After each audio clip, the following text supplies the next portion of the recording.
नमस्कार। मैं अहमद एजाज। आज हम एक ऐसी खबर की तह में जाएंगे जो सुनने में तो साधारण लगती है, लेकिन इसके पीछे की कहानी इतनी साधारण नहीं। इजरायल के प्रधानमंत्री बेंजामिन नेतन्याहू ने अमेरिका के राष्ट्रपति डोनाल्ड ट्रंप को नोबेल शांति पुरस्कार के लिए नामित किया है। हाँ, आपने सही सुना, नोबेल शांति पुरस्कार। वही पुरस्कार जो कभी नेल्सन मंडेला, दलाई लामा, मलाला यूसुफजई को मिला। सवाल ये है, क्या वाकई डोनाल्ड ट्रंप इस पुरस्कार के हकदार हैं, या फिर ये एक और सियासी नाटक है जो वैश्विक मंच पर खेला जा रहा है? आइए इस खबर की परतें खोलते हैं धीरे धीरे, सवाल दर सवाल। पहला सवाल, नामांकन का मंच क्यों चुना गया? 7 जुलाई 2025, व्हाइट हाउस। इजरायली प्रधानमंत्री बेंजामिन नेतन्याहू और अमेरिकी राष्ट्रपति डोनाल्ड ट्रंप एक निजी डिनर के लिए मिले। कोई लाइव कवरेज नहीं, कोई कैमरों की चमक दमक नहीं, बस एक बंद कमरे में दो नेता। और यहीं नेतन्याहू ने ट्रंप को एक पत्र सौंपा, पत्र जिसमें उन्होंने ट्रंप को नोबेल शांति पुरस्कार के लिए नामित करने की बात कही। हिंदी न्यूज़ 18 के एक रिपोर्ट के मुताबिक नेतन्याहू ने कहा कि मैं आपको नोबेल पुरस्कार समिति को भेजा गया पत्र प्रस्तुत करना चाहता हूं। इसमें आपको शांति पुरस्कार के लिए नामित किया गया है जिसके आप हकदार हैं। सवाल उठता है, ये पत्र इतने नाटकीय ढंग से क्यों सौंपा गया? क्या ये सिर्फ एक औपचारिकता थी या इसके पीछे कोई बड़ा मकसद? नेतन्याहू और ट्रंप का रिश्ता पुराना है। अब्राहम समझौते से लेकर ईरान के खिलाफ सैन्य कार्रवाइयों तक दोनों ने कई मौकों पर एक दूसरे का साथ दिया। लेकिन क्या ये नामांकन सिर्फ दोस्ती का नतीजा है, या फिर ये एक सियासी चाल जिसका मकसद है ट्रंप की छवि को चमकाना और नेतन्याहू को अपने घरेलू और अंतर्राष्ट्रीय मंच पर मजबूत करना? जरा सोचिए, नेतन्याहू आज जिस मजबूत स्थिति में हैं, उसमें ट्रंप का बड़ा हाथ है। दैनिक भास्कर की एक खबर के अनुसार नेतन्याहू ने ट्रंप की तारीफ करते हुए कहा कि उन्होंने मध्य पूर्व में शांति के लिए अहम भूमिका निभाई, खासकर अब्राहम समझौते और गाजा में 60 दिन के युद्ध विराम में। लेकिन सवाल ये भी है, क्या ये शांति वाकई स्थायी है, या फिर ये सिर्फ कागजी समझौते हैं जो जमीन पर उतरते ही बिखर जाते हैं? दूसरा सवाल, नोबेल का सपना और ट्रंप का इतिहास। डोनाल्ड ट्रंप का नाम नोबेल शांति पुरस्कार के लिए पहली बार नहीं लिया गया। एबीपी लाइव की एक खबर के मुताबिक 24 जून 2025 को अमेरिकी सांसद बड्डी कार्टर ने ट्रंप को इजरायल ईरान युद्ध विराम में उनकी भूमिका के लिए नोबेल के लिए नामित किया था। और सिर्फ अमेरिका ही नहीं, पाकिस्तान ने भी ट्रंप को भारत पाक तनाव को कम करने के लिए नोबेल के लिए नामित किया। प्रभात खबर की रिपोर्ट कहती है कि पाकिस्तान ने भारत पाक युद्ध को रोकने के लिए ट्रंप की तारीफ की। लेकिन रुकिए, ये वही ट्रंप हैं जिन्होंने अपने पहले कार्यकाल में उत्तर कोरिया के नेता किम जोंग उन को रॉकेट मैन कहा था। वही ट्रंप जिनकी नीतियों ने सीरिया और इराक में तनाव बढ़ाया। वही ट्रंप जिनके कार्यकाल में अमेरिकी दूतावास को यरूशलेम ले जाया गया, जिससे फलस्तीनी इलाकों में हिंसा भड़क उठी। हिंदुस्तान की एक टिप्पणी में लिखा गया कि ट्रंप का ट्रैक रिकॉर्ड बताता है कि वो कब क्या कर दें, नहीं पता। तो सवाल ये है, क्या ट्रंप वाकई शांति के दूत हैं, या फिर ये नामांकन सिर्फ उनकी छवि को चमकाने की कोशिश? ट्रंप खुद कह चुके हैं, मैं चाहे जितने युद्ध रोक लूं, मुझे नोबेल नहीं मिलेगा, ये सिर्फ लिबरल्स को दिया जाता है। क्या ये बयान उनकी हताशा दिखाता है, या फिर वो जानबूझकर विवाद पैदा कर रहे हैं? तीसरा सवाल, नेतन्याहू की मंशा क्या है?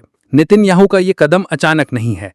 आज तक की खबर के मुताबिक नेतन्याहू ने व्हाइट हाउस में ट्रंप के साथ डिनर के दौरान न सिर्फ नामांकन पत्र सौंपा, बल्कि उनके शांति प्रयासों की खुलकर तारीफ भी की।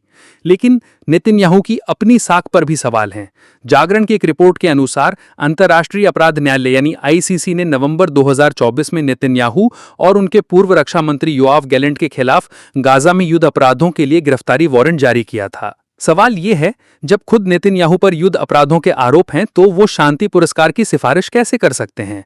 क्या ये उनकी अपनी छवि सुधारने की कोशिश है? द हिंदू की एक खबर के मुताबिक नेतन्याहू ने आईसीसी के फैसले को यहूदी विरोधी करार दिया और इसे ड्रेफस मुकदमे से जोड़ा। लेकिन क्या ये सिर्फ सियासी बयानबाजी है, या फिर नेतन्याहू वाकई मानते हैं कि वो और ट्रंप शांति के लिए काम कर रहे हैं? नेतन्याहू की घरेलू सियासत भी कम दाव पर नहीं है। इजरायल में उनकी सरकार पर गाजा में चल रहे सैन्य ऑपरेशन को लेकर सवाल उठ रहे हैं। एनडीटीवी के खबर के अनुसार हमास के बंधकों के परिजन नेतन्याहू और ट्रंप से युद्ध विराम की अपील कर रहे हैं। ऐसे में क्या नेतन्याहू ने ट्रंप को नामित करके अपनी सियासी जमीन मजबूत करने की कोशिश की है? क्या वो ट्रंप की लोकप्रियता का सहारा लेकर अपनी छवि बचाना चाहते हैं? चौथा सवाल, नोबेल की साख और विवादों का साया। नोबेल शांति पुरस्कार का इतिहास भी विवादों से भरा है। हिंदी न्यूज़ 18 की एक रिपोर्ट में बताया गया कि 1973 में हेनरी किसिंजर को वियतनाम युद्ध खत्म करने के लिए नोबेल मिला, लेकिन उनकी युद्ध नीतियों की खूब आलोचना हुई। 2009 में बराक ओबामा को सिर्फ शांति की उम्मीद के लिए पुरस्कार दे दिया गया, जिसे कई लोगों ने गलत ठहराया। सवाल यह है, क्या नोबेल पुरस्कार अब भी वही सम्मान रखता है जो कभी नेल्सन मंडेला या मार्टिन लूथर किंग जूनियर के समय था? वन इंडिया की खबर के अनुसार नोबेल शांति पुरस्कार हर साल उन लोगों को दिया जाता है जिन्होंने वैश्विक शांति में उल्लेखनीय योगदान दिया हो, लेकिन नामांकन की प्रक्रिया में संसदें, सरकारें, विश्वविद्यालयों के प्रोफेसर और पुराने विजेता शामिल हो सकते हैं। यानी नामांकन का मतलब पुरस्कार मिलना नहीं है। तो क्या ट्रंप का नामांकन सिर्फ एक औपचारिकता है? टाइम्स नाउ हिंदी के खबर के मुताबिक नेतन्याहू ने ट्रंप के अब्राहम समझौते और गाजा में युद्धविराम को उनकी उपलब्धि बताया, लेकिन गाजा में आज भी शांति नहीं है। नवभारत लाइव की एक खबर कहती है कि गाजा में 21 महीने से युद्ध चल रहा है और लाखों लोग बेघर हैं।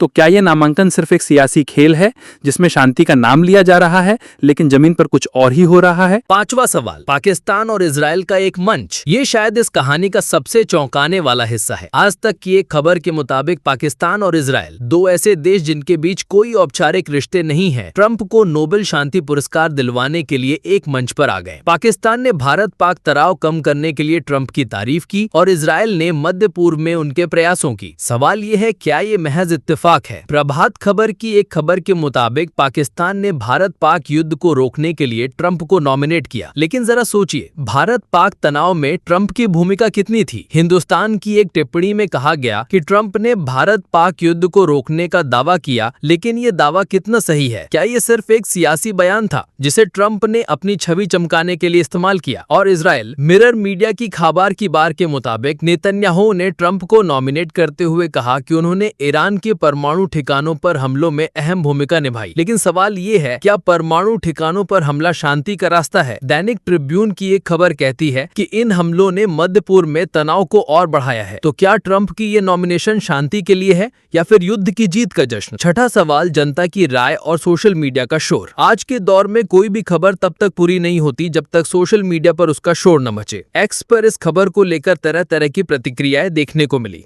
दीक्षा सिंह 7522 ने लिखा, इजराइल ने ट्रंप को नोबेल के लिए नॉमिनेट किया, ट्रंप नोबेल शांति पुरस्कार के हकदार नेतन्याहू। लेकिन AK कुमार 2302 ने तंज कसते हुए कहा, नेतन्याहू ने ट्रंप को नोबेल के लिए नामित किया, भक्त परेशान, विश्व गुरु का नाम नहीं। सवाल ये है, क्या ये सोशल मीडिया का शोर सच में जनता की राय है या फिर सिर्फ एक गुट का प्रचार? एक्स पर कुछ लोग ट्रंप की तारीफ कर रहे हैं तो कुछ इसे मजाक बता रहे हैं, लेकिन एक बात साफ है, ये खबर सिर्फ व्हाइट हाउस तक सीमित नहीं रही, ये हर घर में, हर गली में चर्चा का विषय बन गई। सातवां सवाल, शांति का मतलब क्या है? अब सबसे बड़ा सवाल, शांति का मतलब क्या है? हिंदुस्तान की एक टिप्पणी में लिखा गया कि पश्चिम एशिया में इजराइल की सैन्य श्रेष्ठता किसी से छिपी नहीं है, लेकिन नेतन्याहू को समझना होगा कि फिलिस्तीन इजराइल संघर्ष का कोई सैन्य समाधान नहीं है। गजा में आज भी लाखों लोग बेघर हैं, 56,000 फिलिस्तीनी मारे गए हैं। क्या ये शांति है? अब्राहम समझौते की बात होती है जिसे ट्रंप की बड़ी उपलब्धि बताया जाता है, लेकिन NDTV की एक खबर के मुताबिक गजा को एक खुली जगह होना चाहिए, न कि जेल जैसी। क्या अब्राहम समझौते ने फिलिस्तीनियों की जिंदगी बदली या ये सिर्फ कुछ देशों के बीच कागजी दोस्ती थी? और ईरान, मनी कंट्रोल की एक खबर के मुताबिक इजराइल और ईरान के बीच युद्ध विराम हुआ जिसमें ट्रंप की मध्यस्थता थी, लेकिन उसी खबर में यह भी कहा गया कि अगर ईरान अपने परमाणु प्रोग्राम को फिर से शुरू करता है तो ट्रंप इजराइल को नए हमलों की इजाजत दे सकते हैं। तो क्या ये शांति है या युद्ध की तैयारी? आखिरी सवाल, नोबेल का भविष्य क्या? नोबेल शांति पुरस्कार का नाम सुनते ही मन में एक सम्मान का भाव आता है, लेकिन आज ये पुरस्कार सवालों के घेरे में है। वन इंडिया की खबर के मुताबिक नोबेल पुरस्कार की राशि लगभग 7.5 से 8 करोड़ रुपए है। लेकिन क्या ये पुरस्कार सिर्फ पैसे और सम्मान की बात है या इसका मकसद है दुनिया को शांति की ओर ले जाना? ट्रंप का नामांकन इस पुरस्कार की साख पर सवाल उठाता है। हिंदी न्यूज़ 18 की एक टिप्पणी में कहा गया कि नोबेल की साख बनी रही क्योंकि ये दुनिया को प्रेरणा देता है, लेकिन अगर ये पुरस्कार सियासी खेल का हिस्सा बन गया तो क्या इसकी प्रेरणा बचेगी? नेतन्याहू और ट्रंप की दोस्ती, मध्य पूर्व की सियासत, गजा का संकट और नोबेल का नाम, ये सब एक साथ कैसे जुड़ते हैं? सवाल ये है और जवाब